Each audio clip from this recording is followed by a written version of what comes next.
नमस्कार, बहुत स्वागत आप सभी का। जी मध्य प्रदेश छत्तीसगढ़ देख रहे हैं आप और आपके साथ मैं हूं कीर्ति दीक्षित।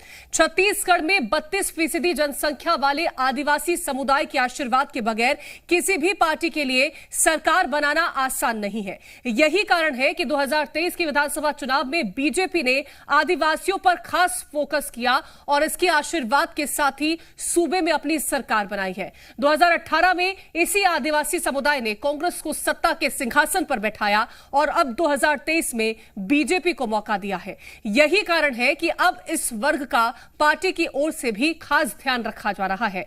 कैसे, रिपोर्ट आप देखिए।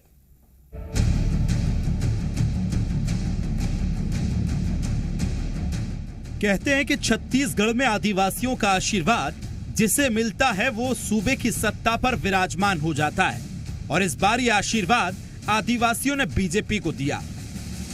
नतीजा सभी के सामने आया और अब बारी सरकार की है जिसने आदिवासियों के हितों में कई ऐलान किए और अब उन्हें पूरा करने के लिए आगे कदम भी बढ़ाए हैं। छत्तीसगढ़ के मुख्यमंत्री विष्णुदेव साय ने आज आदिवासियों का सम्मान करते हुए कई बड़ी बातें कही।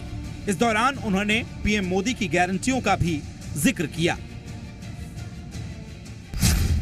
सबकर अपेक्षा रही से कि यहाँ कोई आदिवासी मुख्यमंत्री बने, लेकिन आज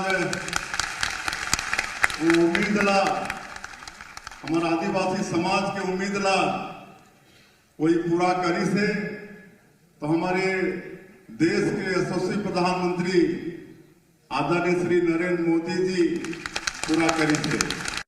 21 क्विंटल प्रति एकड़ हमारे आदिवासी क्षेत्र में तेंदू पत्ता होते जोला हमन हरा सोना के नाम से जानथन, ओकर कीमत प्रति मानक बोरा 5,500 रुपया करे के काम हमार महतारी बन के खाता में प्रति महीना 1,000 रुपया महतारी बंधन योजना में देहे के काम, इस सब काम हमार मोदी की गारंटी में जो वादा करे प्राथमिकता है।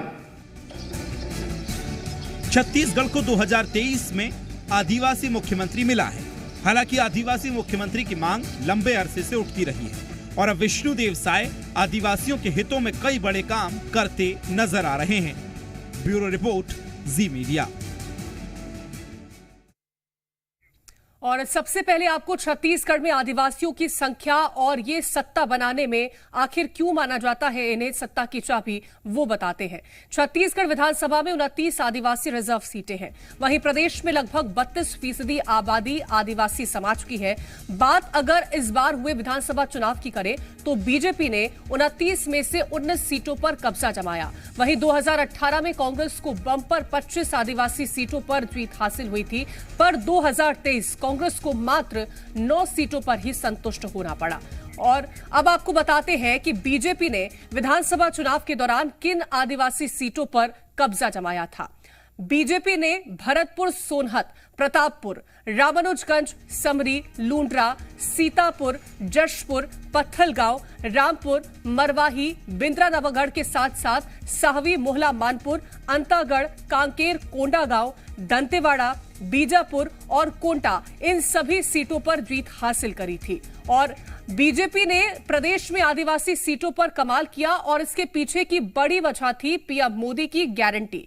बीजेपी ने चुनाव से पहले आदिवासियों को अपनी तरफ करने के लिए तमाम घोषणाएं की थी और एक नजर उन घोषणाओं पर भी अब डाल लेते हैं। सबसे पहले बीजेपी ने प्रत्येक जनजातीय परिवार को आजीविका में बढ़ोतरी के लिए 2 बकरियां देने की बात कही थी। साथ ही बीजेपी 5 लाख वनाधिकार पट्टे वितरित करेगी। वहीं जनजातीय कृषकों के फसल की सीधी खरीद करने की बात भी बीजेपी ने करी थी। तो आय में वृद्धि लाने के लिए फार्म टूरिज्म को बढ़ावा दिया जाएगा। आदिवासी समाज के छात्रों को टॉप 100 विदेशी विश्वविद्यालय में प्रवेश पाने पर छात्रवृत्ति भी प्रदान की जाएगी। बीजेपी ने अपनी गारंटी में देवगुड़िया को मजबूत करने की बात भी रखी थी। साथ ही देवगुड़ी के लिए 5 लाख रुपए तक की सहायता राशि भी दी जाएगी। और वहीं जनजातीय संस्कृति संस्थान की स्थापना करने की गारंटी भी बीजेपी की तरफ से दी गई थी। ये तो तमाम वादे थे जो बीजेपी की तरफ से आदिवासियों को के लिए किए गए आए थे। ज्यादा जानकारी के साथ संवाददाता राजेश निषाद हमारे साथ रायपुर से जुड़ गए हैं। राजेश, बात की जाए आदिवासियों की, तो आदिवासियों का आशीर्वाद 2023 में हमने देख लिया कि बीजेपी के साथ गया, और इसके पीछे की वजह एक तो मोदी की गारंटी मानी जाती है और साथ ही वो गारंटियां भी मानी जाती है जिन्हें अब पूरा होने की उम्मीदें आदिवासी लगा करके बैठे हुए हैं। बिल्कुल, देखिए आदिवासी इस वक्त छत्तीसगढ़ में यदि हम देखें तो पूरी तरह से मोदीमय हो चुका है।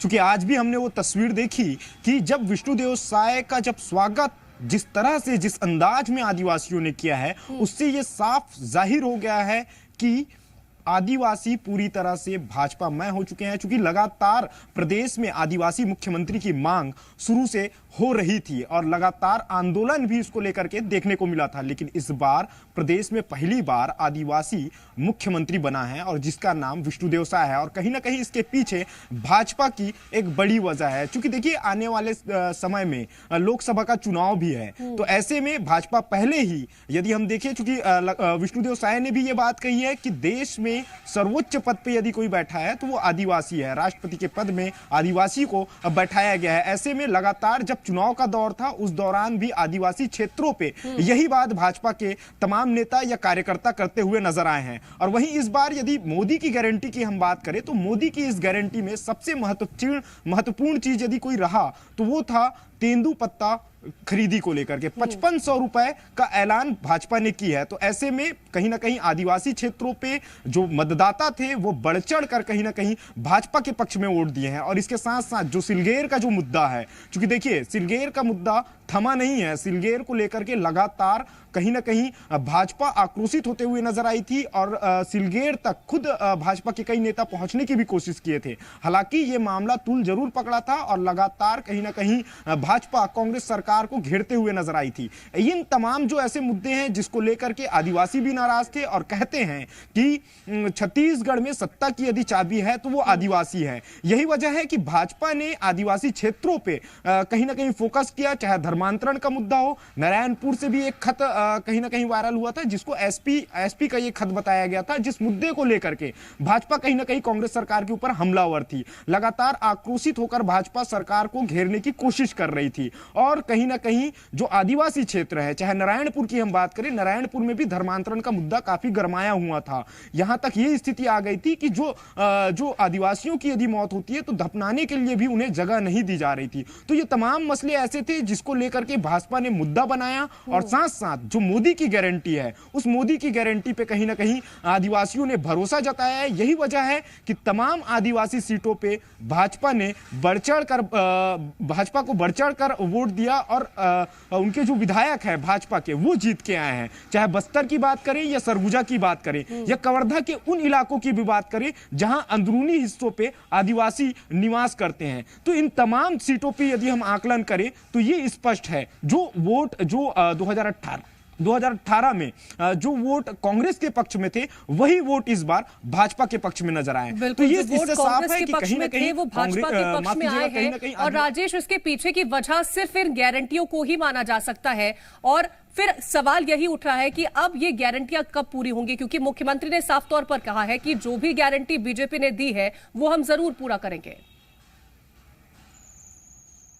अब बिल्कुल देखिए जो कल विधानसभा सत्र की शुरुआत होने वाली है, 3 दिवसीय ये सत्र है, लेकिन कयास ये लगाए जा रहे हैं, जो जानकारी निकल के सामने आ रही है कि इस पहले विधानसभा सत्र में जो अनुपूरक जो बजट पेश किया जाएगा वो 10,000 करोड़ का ये बजट पेश किया जाएगा, जिसमें महतारी वंदन और निश्चित तौर पे कहीं ना कहीं आदिवासी क्षेत्रों की यदि हम बात करें तो आदिवासी क्षेत्रों में भी महिलाएं बढ़ चढ़ भाजपा को वोट दी थी। इसकी एक बड़ी वजह महतारी वंदन भी है। तो कयास ये लगाए जा रहे हैं कि इस विधानसभा सत्र में महतारी वंदन को लेकर के भी कहीं ना कहीं फैसले लिए जा सकते हैं। और साथ साथ जो मकान की जो बात कही गई थी, तो मकान जो पीएम आवास है उसका भी कहीं ना कहीं सीधे तौर पे आदिवासी क्षेत्रों के लोगों को ही फायदा होगा। चूंकि बस्तर की बात करें या सरगुजा की बात करें, जो आदिवासी जो निवासरत है उनके जो मकान हैं वो कच्चे हैं। तो ऐसे में यदि पीएम आवास के तहत यदि उनके मकान बनते हैं तो सीधे तौर पे आदिवासियों को इसका फायदा होगा। और जो मोदी की जो गारंटी है, जो खासकर तेंदुपत्ता की जो बात कही गई है 5500 रुपए में खरीदी होगी, तो ये निश्चित तौर पे सीधे तौर पे इसका फायदा आदिवासियों को मिलेगा। और ये उम्मीद जताई जा रही है कि बहुत जल्द आदिवासियों को लेकर के कहीं ना कहीं बीजेपी कुछ बड़े फैसले ले सकती है। हालांकि आज मुख्यमंत्री ने भरे मंच से यह बात जरूर कही है कि देश में इतने वर्षों तक आदिवासी निवासरत रहे हैं, लेकिन आदिवासियों के हित के लिए कभी कोई बात नहीं उठी थी। लेकिन जब अटल बिहारी वाजपेयी की जब सरकार बनी तो उन्होंने आदिवासियों के लिए एक अलग से मंत्रालय बनाया है। तो ये जो बातें हैं, जो अटल बिहारी वाजपेयी के कार्यकाल के दौरान जो ये मंत्रालय गठित किया गया था, तो उनकी जो बात है, ये तमाम मसलों को लेकर के कहीं ना कहीं भाजपा सीधे तौर पे आदिवासियों के बीच पहुंचे और अटल बिहारी वाजपेयी के द्वारा एक चीज बहुत महत्वपूर्ण मंत्रालय बनाया गया था। बीजेपी ने जो ये गारंटियां रखी थी जनता के सामने, आदिवासियों के सामने, वो गारंटियां कहीं ना कहीं 24 को ध्यान में रख करके भी रखी होंगी। और 24 का जो लोकसभा का चुनाव है उसमें भी आदिवासी बहुत महत्वपूर्ण भूमिका निभाएंगे। तो कहीं ना कहीं ये भी माना जाए कि चुनावों से पहले भी इन गारंटियों को पूरा करना एक बड़ा सवाल है, एक बड़ी रणनीति हो सकती है बीजेपी के लिए।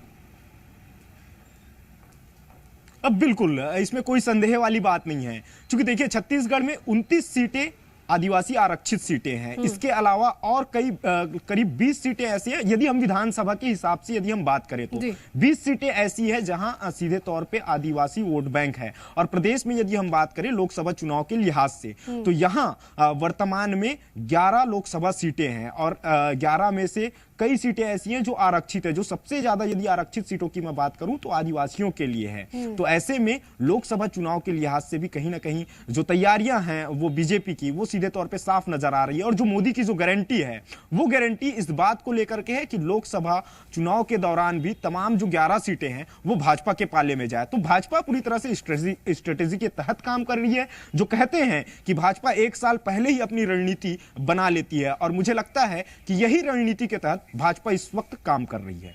जी बिल्कुल, तो भाजपा की ये कहीं ना कहीं रणनीति है कि किस तरह से आदिवासियों को जो गारंटी दी गई है उसे पूरा किया जाए। फिलहाल बहुत शुक्रिया तमाम जानकारी पहुंचाने के लिए राजेश आपका।